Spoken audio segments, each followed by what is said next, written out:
Estamos apresentando Programa Despertos, um programa para quem quer ver o invisível, ouvir o inaudível e acessar o impossível, com Cris de Pascoal e Mauro Dom Pedro. Olá pessoal, bem-vindos à Rádio Excel, a rádio da consciência livre. Vocês estão entrando no programa Despertos, um programa que é a porta de uma nova consciência para uma outra dimensão. Eu sou Cris de Pascoal. Boa noite, pessoal. Boa noite, internautas. Eu sou Mauro Dom Pedro e vou apresentar a nossa amiga, a PhD, escritora da trilogia Sol Negro, Maria Carmen Pereda, que vai abordar o tema A Tecnologia do Som, um conhecimento a ser resgatado. Maria, seja bem-vinda novamente ao nosso programa Despertos. Boa noite. Boa noite a você, Mauro. Boa noite, Cris. É um Boa prazer noite, estar Maria. aqui Seja de muito novo. bem-vinda. Uma honra Muito enorme obrigada. estar contigo, viu? É muito bom estar aqui com vocês. A honra é toda nossa. A rádio os internautas agradece. Com certeza. Nossa, bem. Vamos lá. Vamos lá. Maria, por que o conhecimento do som precisa ser resgatado? Esse conhecimento ele precisa ser entendido como uma tecnologia conhecida por povos muito antigos, digamos que é do tempo antes do tempo, como eu costumo dizer, que foi sendo perdido. Ele faz parte do que hoje se chama tecnologia limpa ou de ponto zero, utilizando a energia da própria Terra, acessada através de sons e frequências. Uma das formas de acessar essa energia da Terra e transformar em eletricidade e outras formas de energia é através das frequências. A lei do Egito, em relação até ao povo judeu, consta no livro do Antigo Testamento, em 1 Reis 6:7, os registros da construção do Templo de Salomão. E lá já dizia que só os blocos de pedra da pedreira foram usados. Nenhum martelo ou machado ou qualquer instrumento de ferro foi usado na casa enquanto estava sendo construída.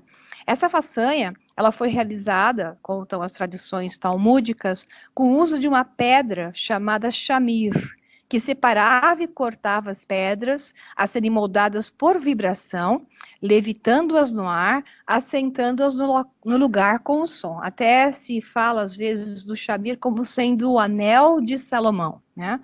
Essa tecnologia se mostra coerente quando vemos sítios megalíticos, como as muralhas de Cusco, no Peru, que tem cortes tão precisos e junções entre as pedras que você não entra nem um cartão de crédito entre elas. Acho que nem a água penetra naquelas muralhas, e aquelas rochas pesam toneladas, centenas de toneladas e nada entra entre elas. Uma coisa que nem hoje a gente poderia fazer. Rochas com centenas de toneladas impossíveis de serem erguidas e cortadas com machadinhas e material de cobre ou bronze, que teoricamente se considera que elas pertenceriam à era do bronze, né, à antiguidade.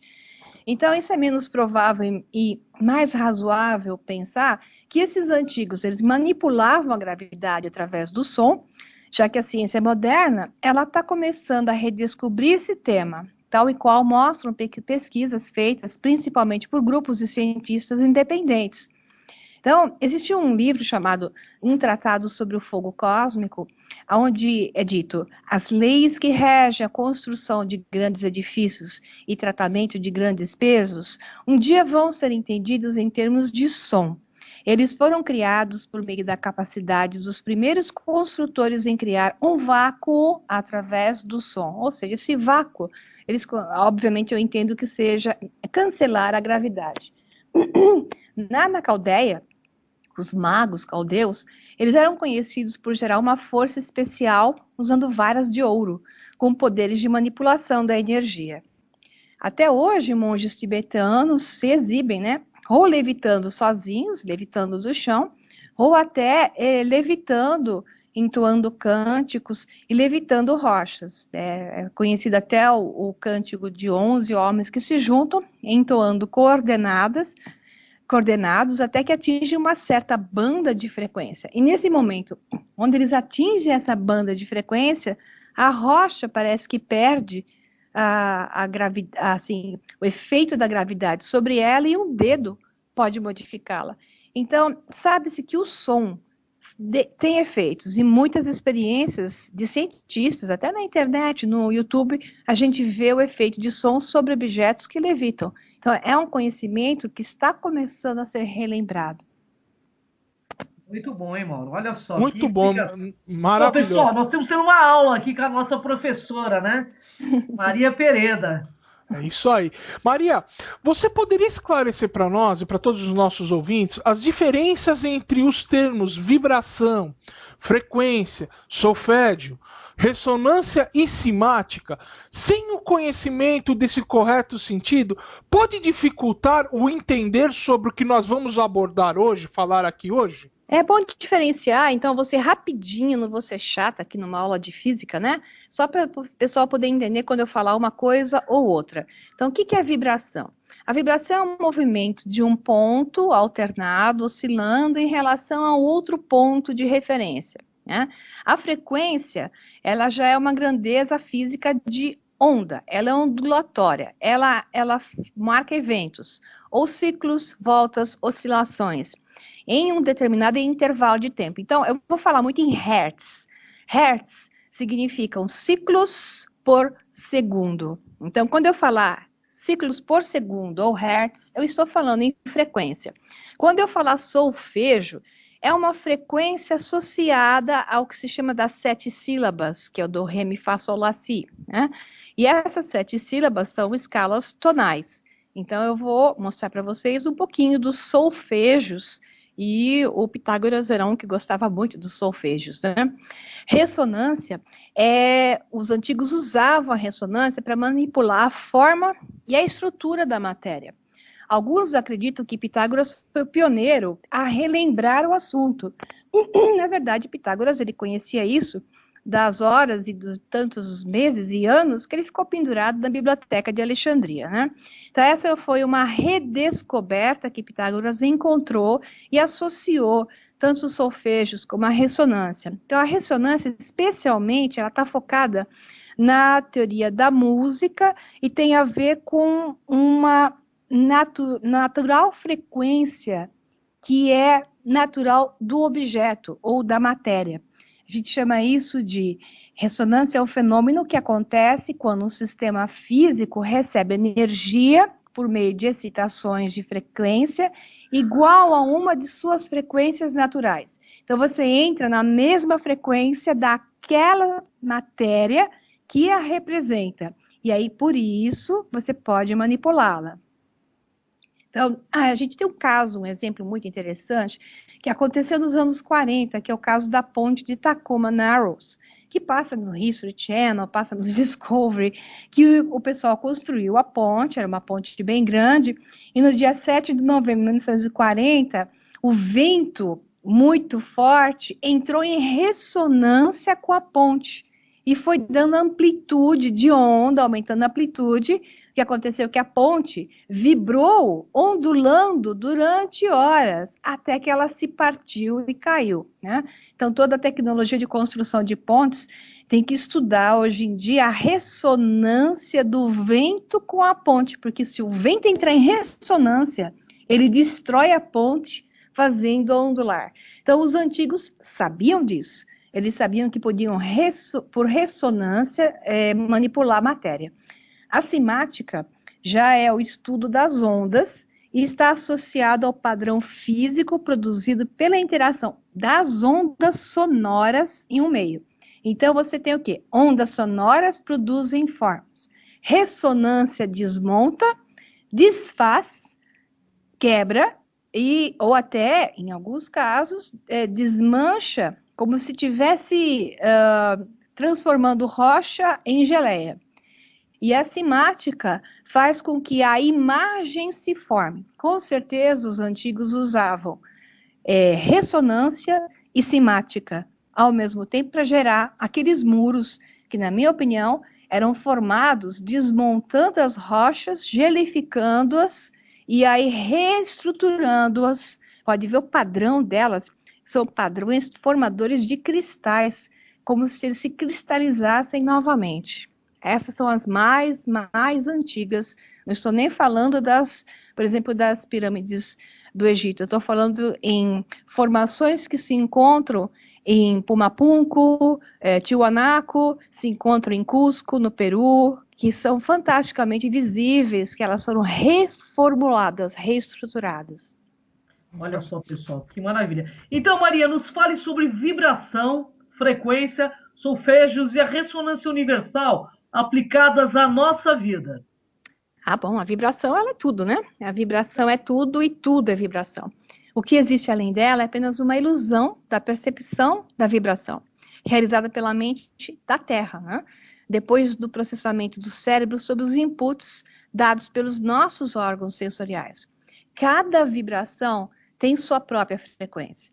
Ao expor o corpo e a mente às frequências dos solfejos harmônicos, que é a parte da frequência com escala de tom, você pode facilmente atingir um senso de equilíbrio e cura profunda. As frequências solfejo, elas devem ser alinhadas com os ritmos e tons que formam a base do universo. Então, essa antiga escala, ela é parte de uma sequência de 6 tons de frequências eletromagnéticas, chamada de escala solfejo original. Essas frequências específicas, elas foram redescobertas. Eu escrevo sempre esse termo porque elas foram, sem dúvida nenhuma, redescobertas em 1974, durante uma experiência que o Dr. Joseph Puléu, ele ficou maravilhado e redescobriu essa escala de tom ligada ao ser humano. Sabemos por trabalhos que são publicados que essas frequências originais são consideradas eficazes para minimizar a dor emocional e facilitar a mudança, ajudar uma pessoa a se conectar com a mente divina, reparar o DNA, tornando mais expressiva para resolver situações de problema, aumentar a intuição, entre outros pontos. Através do som, esses tons podem ajudar canais de energia para se manterem abertos e manter a força vital, o Qi, fluindo livremente através do sistema de chakras. As sintonias de solfejo, ela é uma ferramenta poderosa para atingir esses níveis. Vou até dar um exemplo aqui, como ele é interessante o solfejo, como é bonito o som dele. Eu vou dar um exemplo da base do chakra, que são vários chakras, e o da base tem um som lindíssimo, que é um som bem parecido com o do sino tibetano. Esse aqui é 174 Hz. Vocês estão conseguindo ouvir direitinho? Perfeito, Maria. Agora eu vou dar um toque do 528 Hz, que é o da frequência do DNA. Então, ele ativa o DNA para maiores comunicações e maiores conexões. Eu gosto muito desse. É um som lindo. Nossa, lindo demais. Esse entrou na alma, viu? Agora eu vou dar o que mexe com a glândula pineal, que é 741 Hz, em Sol. Olha como ele vai aumentando a frequência, vai diminuindo a banda, né? E vai sendo cada vez mais fino o som dele. Perfeito. Olha, agora o último aqui é 852 Hz lá. Olha que lindo. Fantástico, esse daqui atua no chakra da coroa. Sim. Então, essa sequência que eu dei foi aumentar a conexão da pessoa com a espiritualidade. Foi uma sequência de trazer de baixo para cima, ativando o DNA. Então, os solfejos harmônicos, eles são usados até pelos tibetanos. Eles têm um conhecimento muito grande com aqueles vasos, né, tibetanos. Muito interessante, muito interessante e realmente, mesmo. Essa frequência mexe com a gente, né? É lindo, eu acho demais. É lindo e mexe, você sente vibrar alguma coisa dentro da cabeça na hora que você tocou esse glândula pineal. Se usar junto, por exemplo, 528, que eu gosto muito, com 741, o Mi com o Sol e as duas frequências, viu? Ele ressoa dentro da caixa craniana, né? Faz muito bem, com certeza. Nossa, muito legal, muito bom. Maria, então as músicas geram esse efeito? Esse efeito positivo que nós estamos mencionando aqui, as boas músicas geram sim as harmônicas que usam os solfejos corretos. Então, vamos melhorar essa informação, né? Mediante as frequências sonoras contidas em uma música, nós podemos modificar o funcionamento de um ser vivo, ou seja, melhorar até curar o corpo humano. Os antigos povos e civilizações, eles conheciam o poder da música e do som. Entretanto, algo aconteceu que alterou esse poderoso conhecimento, mudando a frequência da música de 432 Hz, ciclos por segundo, né, originais, para os atuais 440. Parece que é uma coisa boba, mas esse elemento da diferença gerou um probleminha grave, porque o elemento integrante do nosso universo, digamos assim, essa frequência com o nosso corpo humano, ela está interagindo exatamente em 432 Hz. Então, nosso corpo, a energia que o faz ficar harmônico e a energia do universo, eles vibram em 432 Hz e nós estamos harmonicamente conectados a isso. Nós oscilamos e vibramos nos princípios de propagação e ondas harmônicas naturais dessa frequência que nos unificam as propriedades da luz, do espaço, matéria, gravidade e incluso do eletromagnetismo. O nosso corpo, ele circula a energia elétrica e eletromagnética. Então, nós temos circulação da direita para a esquerda e da esquerda para a direita. Então, isso altera todos esses padrões. O Sol, Saturno, a Lua, a Terra exibem proporções matemáticas, incluso do número 432. Parece que é uma coisa meio maluca de dizer, mas o número 432 e a frequência 432 são fundamentais para que a mente se harmonize com a natureza e esteja em paz. Então, um concerto musical em frequência de 432 Hz, ele pode ter profundos efeitos positivos sobre a consciência e sobre o nosso corpo celular. Ao sintonizar instrumentos musicais nessa frequência, e não nos 440, que foi colocado a partir da Segunda Guerra Mundial, nós podemos sentir uma frequência de conectar a consciência à ressonância natural. O termo é esse. Com 432, a gente entra em ressonância com a natureza. O universo tem uma vibração ou solfejo de 432 Hz. Esse é o ruído do universo. E estando os instrumentos afinados nessa frequência, permite que sincronizemos a consciência, o ser humano, com a energia universal. Então, essa frequência de 432 Hz vibra nos princípios da geometria sagrada e o número de ouro, ou a fração áurea, o Φ, né, que é 1.6180, unificando as propriedades da luz, do tempo, do espaço, gravidade, eletromagnetismo com a biologia, o código do DNA, alinhando tudo isso à consciência. Então, essa frequência associada à perfeita conformação da geometria sagrada é uma das chaves do universo e da realidade onde vivemos, ou a gente acredita viver, né? Desde o século XIX, vários movimentos musicais, eles estão ligados na história, onde demonstram uma tendência na alteração desse solfejo, tendo se solidificado durante e logo após a Segunda Grande Guerra. Então, isso foi feito mais ou menos em 1939. O solfejo Lá, 440 Hz, tornou-se oficialmente a frequência de ajuste para todos os instrumentos musicais em todo o mundo. A Organização Internacional de Normalização, a ISO, finalmente aprovou em 1953. Estranho isso, porque essa frequência de 440 fez com que vários músicos, inclusive o professor do Conservatório de Paris, escrevessem um referendo assinado por 23 mil músicos franceses, solicitando a preservação do solfejo 432 Hz para conservar a harmonia musical com a vibração da música do universo. Sem sucesso. Por que isso foi alterado? É estranho. Desde então, a gente usa a frequência harmônica de Lá, 440 Hz.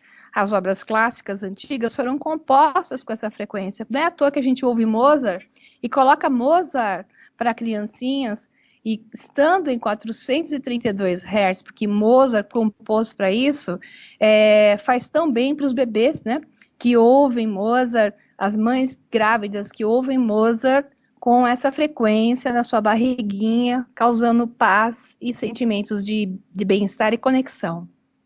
Que interessante, hein, Maria? E uma informação preciosa que nós nunca tivemos, pelo menos assim, dentro da mídia, né? Que foi alterado. Músicos, né? Os músicos Você acha, devem saber. antes de eu ir para a próxima pergunta, a sua opinião que tem alguma coisa de proposital aí ou não? Eu acredito que sim, porque tudo que está sendo feito ultimamente visa exatamente o controle da mente. E se você pensar em 1939, os alemães tinham um trabalho fortíssimo para o controle da mente. E isso foi aproveitado por outros povos do mundo, né? Outros líderes mundiais. Então, esse controle da mente é muito facilitado quando você cria uma desarmonia do processo da conexão. Então, eu não duvido que tenha a ver, sim. Muito interessante, hein, pessoal, essa informação. Mas eu vou passar para a pergunta seguinte. Maria, o Pink Floyd era um dos que usava a frequência certa? Esse era um dos bons, né? Existem músicos... Da minha época, hein, Maria? Acho que ainda não morreu não, tá vivo, né? Existem músicos que buscaram voltar a essa frequência original e eles tinham um foco maior, né? Um outro foco que era realmente espalhar energia, espalhar uma sensação de conexão. O Pink Floyd era um deles. Durante os concertos ao vivo, a música dele era capaz de mover grandes quantidades de energia e produzir uma expansão do potencial de desenvolvimento interno em cada um de nós, incluindo nossos talentos naturais. É fantástico assistir um concerto do Pink Floyd, e mesmo em vídeo, a gente sente esses benefícios dessa energia harmônica gerada. Você vê o comportamento do público no concerto do Pink Floyd. É uma coisa, assim, incrível, positiva, extremamente positiva. Olha, que bacana, hein? Ó, fica a dica aí, hein, pessoal. Verdade. Pink Floyd é muito bom. Eu, particularmente, sou muito fã dessa banda, né? Também. Principalmente quem assiste aquele show ao vivo Pulse. Nossa Senhora, meu Deus. É verdade. É fantástico. Maria, as propriedades sônicas das rochas fazem parte de um conhecimento perdido? Sem dúvida, que pena, né? A gente tem, assim, o conhecimento, ele é adquirido em ciclos em que a humanidade se expande em conhecimento, e ele é perdido quando a humanidade volta na parte da regressão, que é um ciclo de evoluir e involuir. Então, esse conhecimento das propriedades sônicas das rochas, ele faz parte dessa involução, ele se perdeu e agora estamos evoluindo novamente, a era do ouro se aproxima.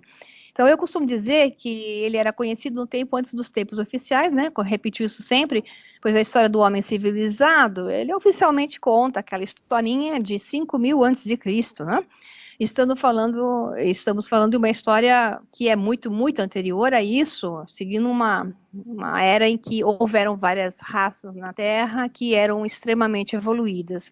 Mas o que acontece hoje em dia? Os arqueólogos descobriram propriedades sônicas nas rochas, incluso de Stonehenge. Eles estão começando a, digamos assim, iniciar um processo de redescoberta.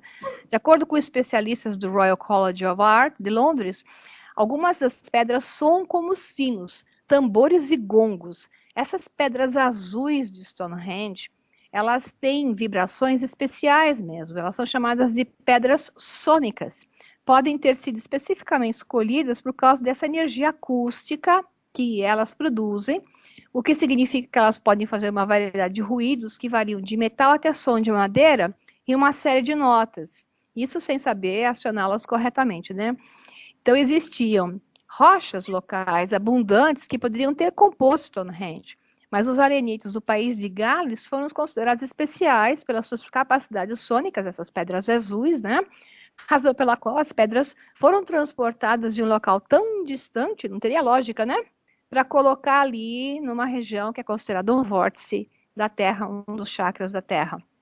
Os mesmos efeitos foram comprovados na África do Sul pelo fantástico pesquisador Michael Tellinger, que eu aconselho que pesquisem a respeito desse homem, que ele é espetacular, o maior especialista sobre os efeitos sônicos encontrados em rochas de arenitos da atualidade, com formatos parecidos com guitarras. Ao longo de toda a África do Sul se encontram milhares de construções que são similares a Stonehenge. O pessoal fala de Stonehenge na Inglaterra, e esses henges, eles estão pelo mundo todo. E principalmente na África do Sul, você encontra centenas de milhares deles espalhados pela África do Sul, e muitos já foram até destruídos. Segundo Tellinger, através desses sônicos emitidos pelas rochas em formato atípico, né? Esses sítios, esses ranges da África do Sul, datados de mais de 12 mil anos atrás, funcionariam como geradores quânticos de energia. É exatamente o que se chama hoje na física quântica de Quantum Field Generators. São geradores quânticos de energia, e lá na África do Sul eles têm até esse formato de 8 células incríveis, vistos só de cima você consegue perceber isso, são gigantes as construções dessas pedras sônicas. O Michael Tellinger bate com formações de pedras em cone que se encontram ao lado dessas pedras que têm um formato de guitarra muito interessante, e o som delas é espetacular, parecem sinos tibetanos. Olha que maravilha, né? Bom, conhecimento antigo, né? Tá voltando, é o atual, né? O antigo, né? Nunca foi antigo, na realidade, né, Maria? O Tellinger liga esses sítios à presença dos Anunnakis, porque eles são estranhos mesmo, né? Eles são muito grandes, eles têm dezenas de metros, alguns até mais do que isso, e eles são todos com formatos sônicos, ou seja, você percebe que é uma conformação onde uma vibração geraria um potencial de energia, e ele chegou até medir potenciais de energia, trazendo muitos cientistas para o local. O menos interessante é ver que a pesquisa é feita só por cientistas independentes. Acadêmicos não tocam nesses assuntos, por incrível que pareça. É verdade. Bom, Maria, que instrumentos ou artefatos eram utilizados pelos povos antigos de forma a aplicar a tecnologia do Sol? Vou falar uma frase de efeito para a gente falar disso, né? Há milhares de anos atrás, estando o profeta Daniel na presença de Nabucodonosor em um zigurate, ele fez uma impressionante revelação. Atualmente, o aprendizado e ensinamento sobre as estrelas e a alma estão separados, mas o tempo virá quando esses dois ramos conceituais serão apenas um, e assim haverá um Deus sobre a terra e uma só nação. A questão é, olha a frase dele, se nessa época bíblica, né, do Antigo Testamento, já consideravam perdida essa tecnologia que juntava o esotérico à ciência, o que dizer de hoje em dia, né? Que é mais perdida ainda, mais difícil. Então, enquanto esperamos pelo retorno assim, dessa antiga sabedoria, gravuras e escrituras dos antigos atestam ter sido uma realidade do passado homem. Tem existido alguns milhares de anos antes dessa frase ser dita pelo profeta Daniel. Esse conhecimento unificado foi perdido no tempo. Existem muitos objetos e instrumentos que estão gravados em figuras ou descritos na história do mundo. Para os sacerdotes e faraós iniciados do Antigo Egito, você tinha um muito interessante, que eram os bastões de Horus. Esses bastões, Horus carregava sempre na mãozinha fechada, eles tinham mais ou menos um tamanho de 20 centímetros pelas imagens, gravuras e pinturas, né? São cilindros que aparentavam ser ou metálicos ou de pedras, possivelmente cristal de safira, essa é a minha opinião, pela descrição similar até que veio posteriormente dos judeus da Shetiá, da pedra safira. Eu acho que isso foi trazido do Egito, de um conhecimento egípcio do cristal de safira, que foram ferramentas que permitiram o iniciado, tanto o sacerdote como o próprio faraó, ultrapassar barreiras até da morte, não apenas no sentido figurado, né, uma projeção de mente. Os mestres iniciados que faziam uso desses bastões do deus Horus, do mesmo tipo que o deus Thoth, também tinha algumas imagens que mostram Thoth com um cajado duplo, né? Então, os bastões de Horus são duplos, um para cada mão, exatamente para controlar a circulação da energia em volta e ativar um estado de consciência, assim, aumentado. O bastão do deus Thoth seria a mesma coisa. Por outro lado, também condutor de energia eletromagnética, é similar ao que se fala da Shetiá dos judeus. Esse cajado ou esse bastão recebiam conhecimento e sabedoria através deles para se utilizar das habilidades da capacidade humana. Então, através desses bastões, ele aumentava a conexão com o divino e a mente divina, onde tudo se sabe. Esses bastões equilibravam frequência harmônica do corpo com a Terra, frequentemente elevando para ondas gama, que ondas gama a gente fala em 40 Hz, aproximadamente, estimulando o sistema nervoso, imune, aumentando a energia, a harmonização energética, o que eles chamavam de Ba e Ka e Ak, que depois vieram os judeus falando em Kabbalah, mas saiu dos egípcios Bakaak, ou Bakalá, né, como falavam depois. Tal como Ba correspondia à alma, Ka se referia à força vital e Ak à força divina. Então, o equilíbrio da alma com a força vital, com a força divina, que depois foi transformado em Kabbalah, que é o Bakaak dos egípcios. Para o uso da expansão da consciência, eles faziam, ao segurar esses bastões, eles adentravam na câmara central das pirâmides, onde nessas construções eram preparadas para elas, dentro da fração áurea, dentro do número de ouro, né, daquele número Φ, eram emitidos harmônicos de 432 Hz. Ao segurar cada um desses bastões e estar submetido a esses harmônicos, e às vezes até dentro daquele sarcófago, daquela caixa que estava na câmara do rei, que não era para ter nenhuma múmia, e sim para ativação da conexão divina, novas realidades dimensionais ou paralelas eram acessados pelos sacerdotes ou pelo faraó. E conectando a mente terrena à mente divina, eles recebiam informações acima do normalmente conhecido. Esse texto que eu acabei colocando aqui, ele é de um cientista russo extremamente bem conceituado, chamado Valery Uvarov, que ele é do Departamento de UFO Research, da Paleoscience and Paleotechnology, da Segurança Nacional, Academia de Segurança Nacional da Rússia. Ele não é pouca coisa. Ele é um PhD fantástico e que faz pesquisas específicas sobre isso, sabe muita coisa. Maravilha, hein? Maravilha mesmo. Nossa, um banho de conhecimento. Vamos lá.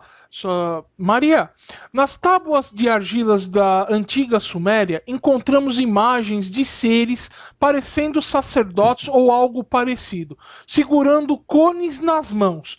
Isso tem a ver com este tema?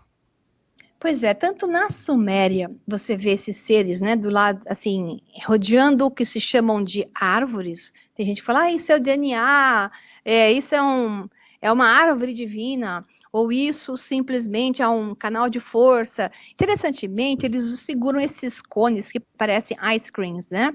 E isso tem também na África do Sul, exatamente o mesmo padrão ao lado daqueles ranges da África do Sul. Então, o que eu posso dizer é que, ao que tudo indica, sim, nós temos algo a ver com a condução de energia através do efeito sônico, eles geravam efeitos assim. Alguns relacionam aquele formato de cone de sorvete com até um formato de glândula pineal. Outros até falam em formato de pinha de pinheiro, mas pinheiros na Suméria é um tanto quanto sem lógica, né? E mais recentemente, o próprio pesquisador Michael Tellinger deu, então, essa observação que esses cones, e tanto quanto as rochas, ele escreveu no livro chamado Slave Species of God, que seria espécies escravas de Deus, porque ele fala dos Anunnakis aqui, ele mostra que essas rochas, elas estão todas patinadas. Quando uma rocha tem patina em cima dela, pátina, que ele fala patina, é pátina em português, né? Significa que você está considerando aí uns 200 mil anos para cima. Então, essas rochas, essas formações da África do Sul, todas têm pátina. Significa que aquelas áreas todas que tem lá, têm mais de 200 mil anos, né? Então, teoricamente, esses cones que estão ao redor da área do lado daquelas formações de rocha que parecem mais os violinos ou até guitarras, e aí na Suméria tem esse formatinho de casquinha de sorvete, que é similar da África do Sul, eles eram emissores de ondas sonoras, que em determinada zona de encontro, de equilíbrio, cada um cone em uma mão, eles encontravam um ponto zero, onde a emissão da onda existia, podendo desde já cortar ou até levitar os objetos aonde elas tocavam até gerar energia. Então, essa tecnologia do som, era capaz de cortar, fundir a temperatura ambiente, qualquer material, por ressonância, seja rocha ou metal, rearranjá-lo geometricamente e espacialmente. Eles usavam para tal tecnologia da cimática, então, junto com a ressonância cimática. Não é à toa que tanto na Índia, como em países árabes, a gente tem uma coisa interessante, os tapetes árabes. Vocês nunca se perguntaram sobre o formato e estrutura das mandalas e os tapetes árabes, aquelas estruturas, aqueles desenhos maravilhosos, tanto nos tapetes como nas paredes, que parece um monte de mandalas. Aquilo, hoje em dia, estudando a cimática, a linguagem do som e o desenho que ela forma por escala de frequências e tons, são exatamente os mesmos desenhos. Isso significa que aquele povo antigo conhecia a linguagem da frequência, do som e da forma.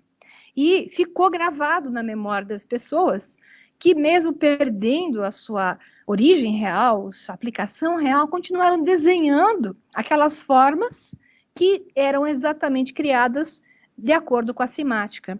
Então, tem até uma coisa interessante, uma história interessante, que na região da Flórida, nos Estados Unidos, isso saiu até no History Channel, tinha um homem chamado Edward Lidis Kauning, um imigrante da Letônia, que ele construiu blocos de pedras, várias toneladas, eram pedras, eram rochas coralinas, moldadas em linhas figuras geométricas, que além de cortadas, foram suspensas por vários metros. Ele começou seu trabalho nos anos 20 e o terminou, a próxima morte, nos anos 50. Ninguém nunca viu esse homem construindo. Mas aí tem a história interessante de umas criancinhas que à noite escapavam, né, iam olhar o que ele fazia, e só à noite ele trabalhava, e não tinha nada, não tinha guindaste, não tinha nada. E ele usava cones nas mãos. Até que as crianças foram para os pais e relatavam, pai, mãe, o cara lá, o maluco lá das rochas, que montou aquele jardim de toneladas de rochas com formatos geométricos, ele faz aquilo lá com cones de ice cream, de sorvetes na mão. E os pais, claro, falavam assim, essas crianças são crianças, né? Pois é, só que esses cones de ice cream, que eles falavam, cones de sorvete, são exatamente os mesmos cones que os sumérios usavam e que na África do Sul estão com patina, mostrando que tem mais de 200 mil anos, né?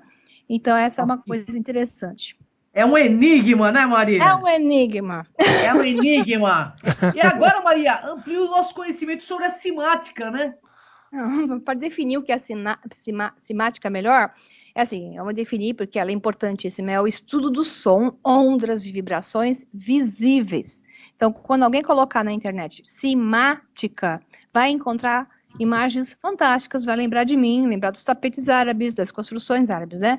Então, enviaram ondas de som para a matéria, como areia sob suporte, tem muitos vídeos do YouTube de cientistas mostrando a areia num suporte, a vibração de solfejos, né?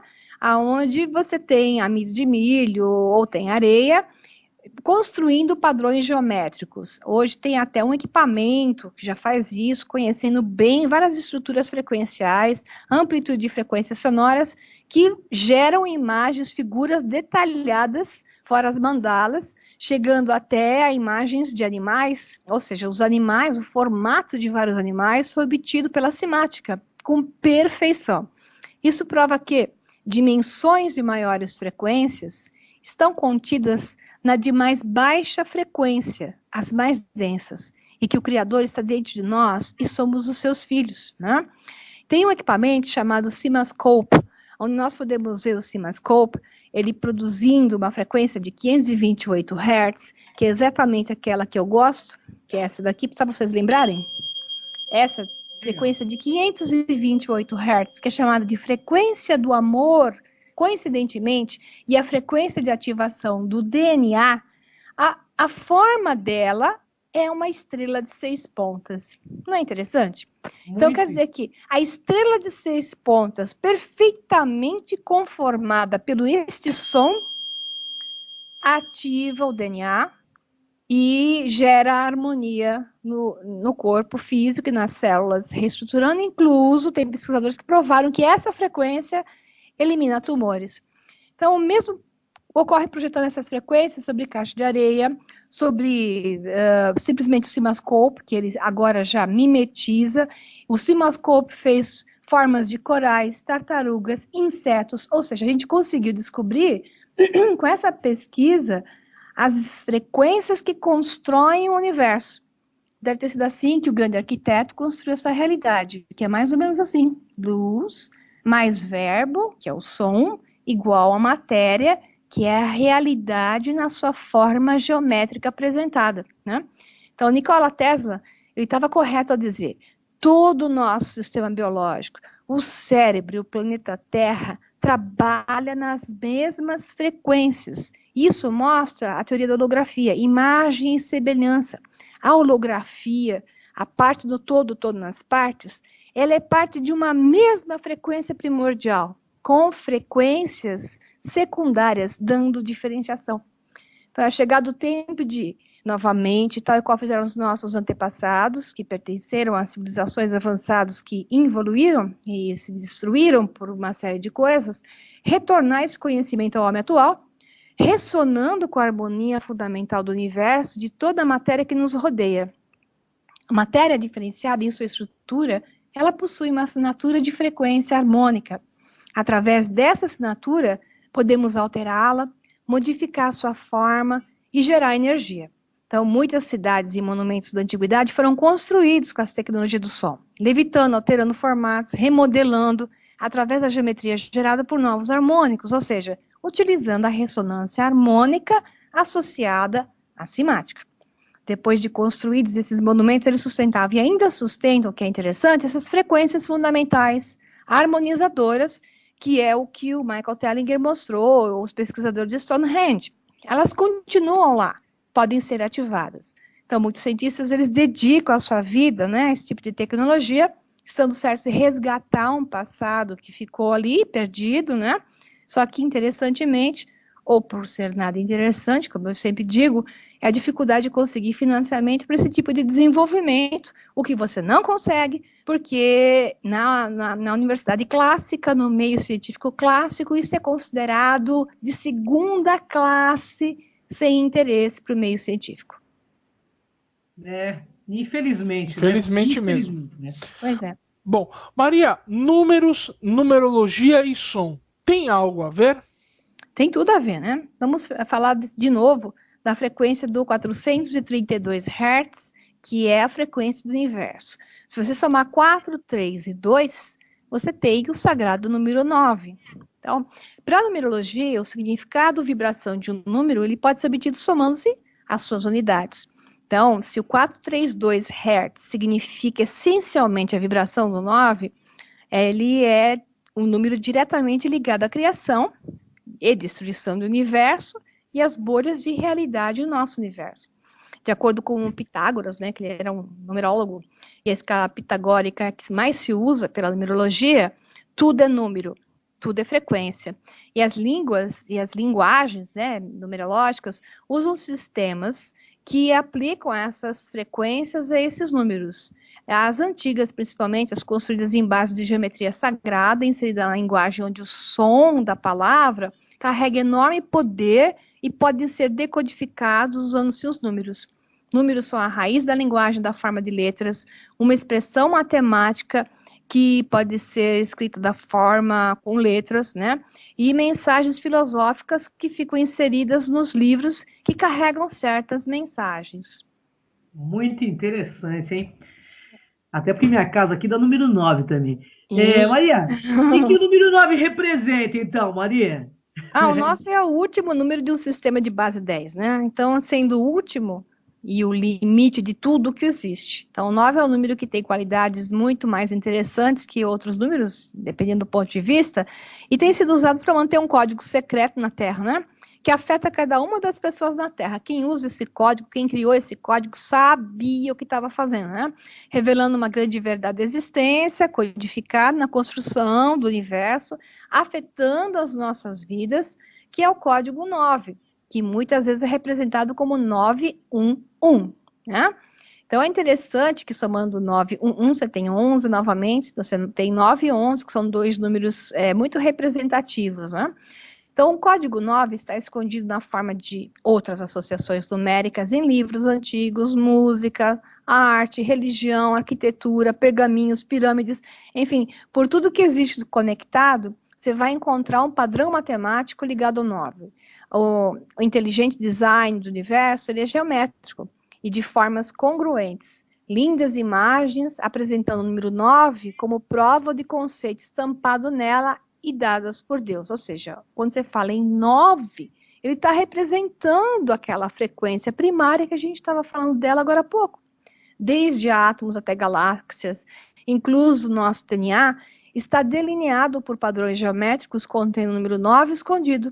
Ou seja, a frequência primária que representa o universo como prova de criação. Então, a eles foi dado o código de Deus, né? Pois quando você adiciona números de uma certa forma, diferentes padrões geométricos, eles emergem. Então, dá na mesma você trabalhar com o número separado ou a frequência que o número representa.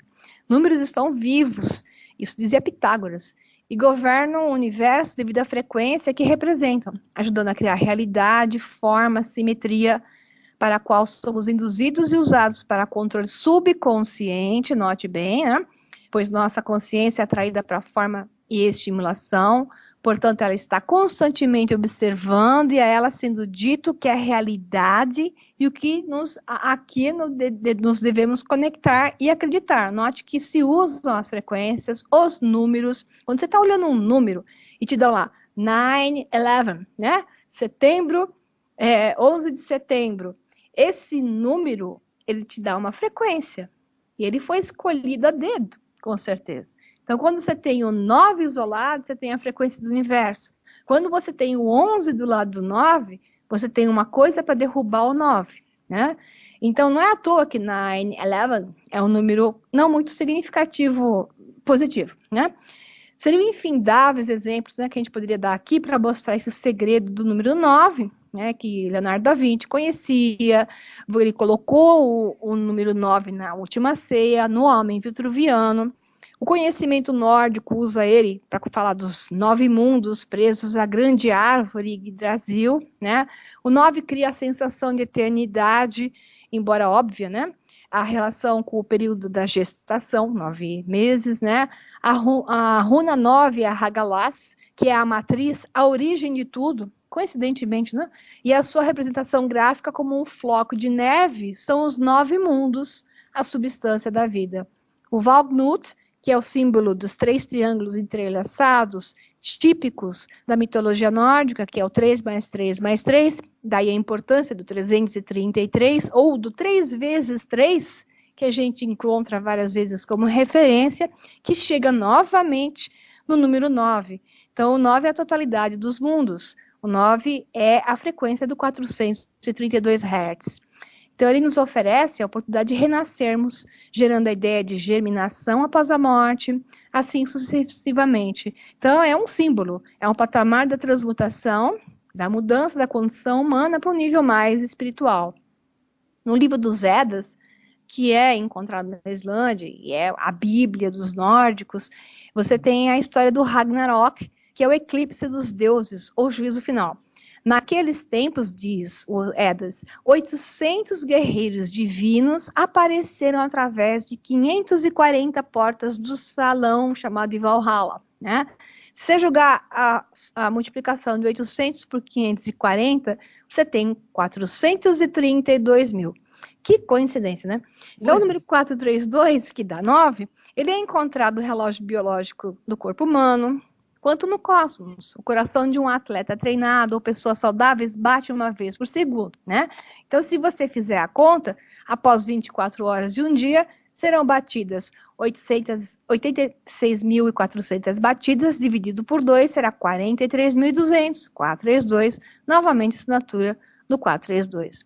Então, é incrível que até o Graham Hancock e o Robert Bauval, que são 2 pesquisadores fantásticos, naquele livro que eles escreveram, O Segredo, o Mistério, a Mensagem da Esfinge, The Message of the Sphinx, eles falam e declaram e demonstram que, por instrumentos, que a pirâmide de José, que a pirâmide grande, está na planície de Gizé e a própria esfinge, elas vibram em ressonâncias harmônicas de 432 Hz.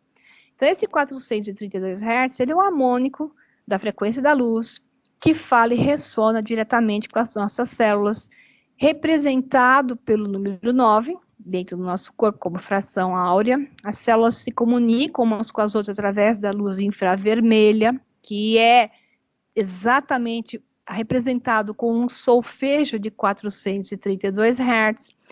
E o pesquisador muito interessante, que é o cara que inventou o CIMAScope, que é o John Stuart Reid, ele é um engenheiro de som, ele fala muito sobre cimática, ele colocou vários fenômenos interessantes atestando o que acontecia. Ele fala assim, que através dos estudos dele, além de ele obter formas geométricas encontradas na natureza, ele conseguiu provar a mensuração da geração de energia constante durante experimentos usando o 432 Hz, dizendo que realmente ele deve ser considerado um harmônico de luz, som no ar, que pode ser definido como a transferência de movimentos periódicos entre os átomos ou moléculas em colisão adjacente. Ele diz que 432 Hz é essa energia sonora, normalmente que se expande para longe do local das colisões, na velocidade local do som, com uma emanação esférica ou em forma de bolha. Interessante que o universo tudo é esfera e é bolha. 432 Hz faz expandir a formação da bolha, né? A superfície da qual está num estágio de oscilação radial. Então, do ponto de origem da bolha sônica, uma bolha eletromagnética criada pelas colisões entre as moléculas no ar, porque cada colisão cria atrito e liberta uma pequena quantidade de eletromagnetismo infravermelho. Interessante que ele diz o seguinte, que através do 432 Hz, o universo esférico foi criado, né? Que é o que ele vê no CIMAScope. Então, esse magnetismo que se forma como consequência da bolha sônica, né, assim como a bolha sônica, ela vai se expandindo a partir da fonte esférica e é modulada por periodicidades sônicas, da mesma maneira que uma transmissão de rádio de modulação em amplitude é constituído por um transportador eletromagnético que é modulado em amplitude por, digamos, uma pessoa que faz uma frequência de voz nessa frequência, né? Então, é interessante que o que a gente pode falar é que a nota harmônica do 432 Hz é, sem dúvida nenhuma, o construtor do universo, né, que a gente vive, o construtor dessa esfericidade onde vivemos, e é quem dá a harmonia do nosso corpo físico com a criação de novas realidades. Por isso, a representação do 432 como o número 9, do início e do fim. É muito interessante. Muito legal. Gostei muito de saber da explicação do 9, porque tudo na minha vida gira meio em torno do 9 e do 8. Então tá ótimo você de vibração. Vamos lá, Maria. A linguagem de Enoch pode ser considerada um exemplo de tal conhecimento?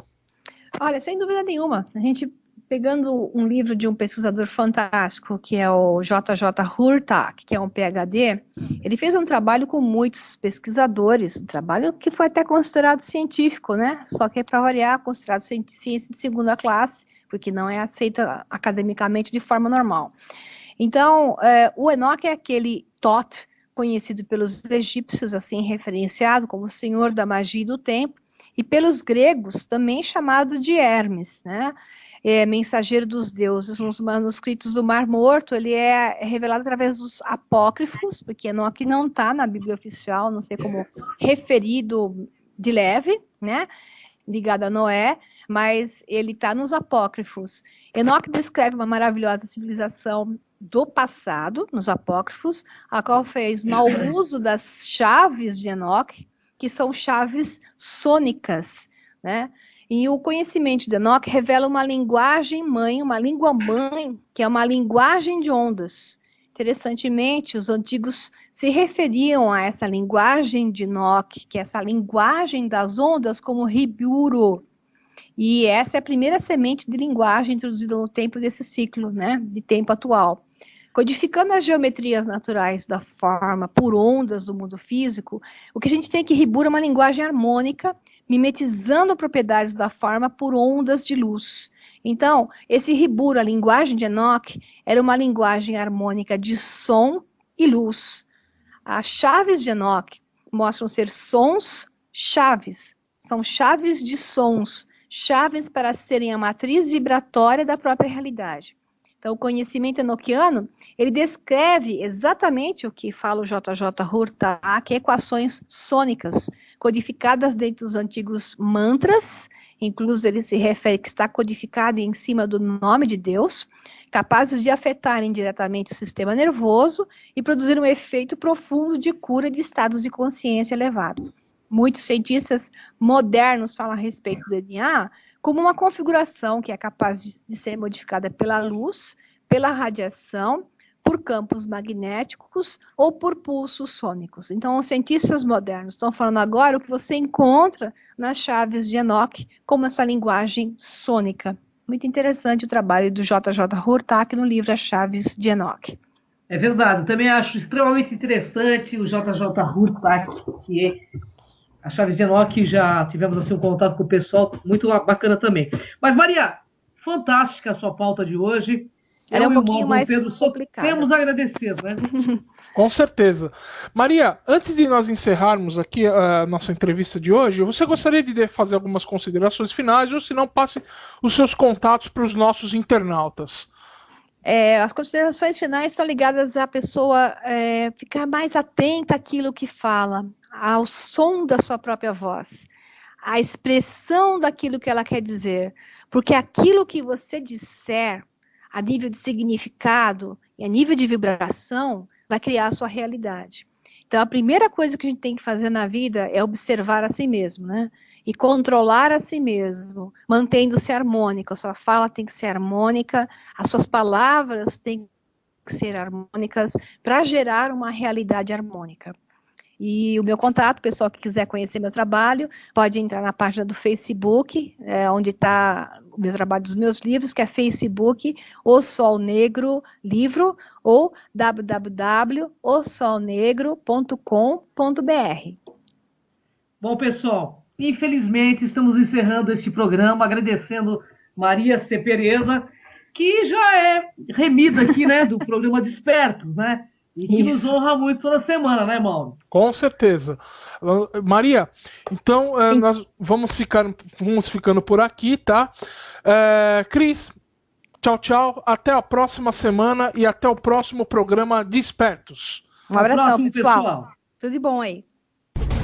Acabamos de apresentar Programa Despertos.